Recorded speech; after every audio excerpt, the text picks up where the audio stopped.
Esther Chapter 1. It happened in the days of Ahasuerus that Ahasuerus, who reigned over 127 provinces from India to Nubia.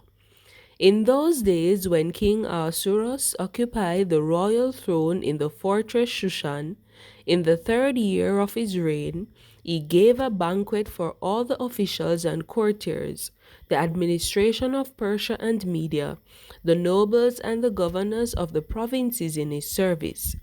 For no fewer than 180 days he displayed the vast riches of his kingdom and the splendid glory of his majesty. At the end of this period, the king gave a banquet for 7 days in the court of the king's palace garden for all the people who lived in the fortress, Shushan, high and low alike.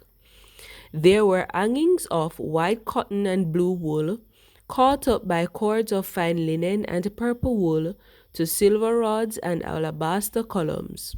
And there were couches of gold and silver on a pavement of marble, alabaster, mother of pearl, and mosaics. Royal wine was served in abundance, as befits a king, in golden beakers, beakers of varied design. And the rule for the drinking was no restrictions, for the king had given orders to every palace steward to comply with each man's wishes. In addition, Queen Vashti gave a banquet for women in the royal palace of King Ahasuerus. On the seventh day, when the king was merry with wine, he ordered Mechumam, Bizetha, Arbona, Bigtha, Abagtha, Zethar, and Carcass, the 7 eunuchs in attendance on King Ahasuerus, to bring Queen Vashti before the king wearing a royal diadem, to display her beauty to the peoples and the officials, for she was a beautiful woman.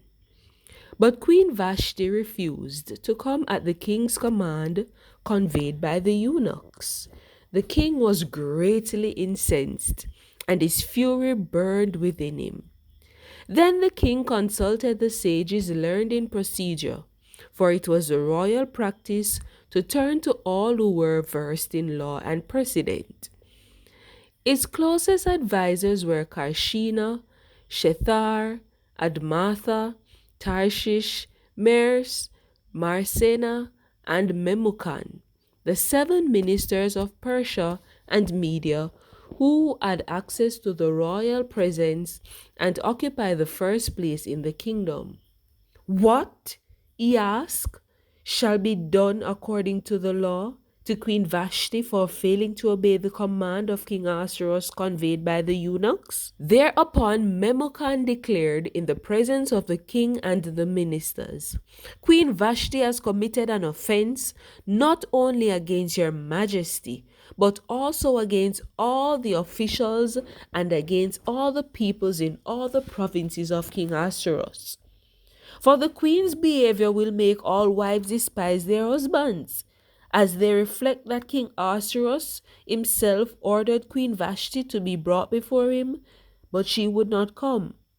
This very day, the ladies of Persia and Media, who have heard of the queen's behavior, will cite it to all your majesty's officials, and there will be no end of scorn and provocation.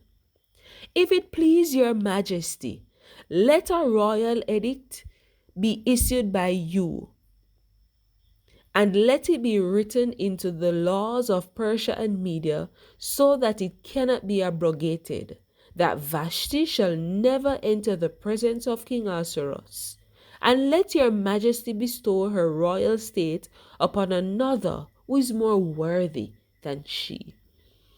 Then will the judgment executed by your majesty resound throughout your realm, vast though it is, and all wives will treat their husbands with respect, high and low alike. The proposal was approved by the king and the ministers, and the king did as Memucan proposed. Dispatches were sent to all the provinces of the king, to every province in his own script, and to every nation in its own language, that every man should wield authority in his home and speak the language of his own people.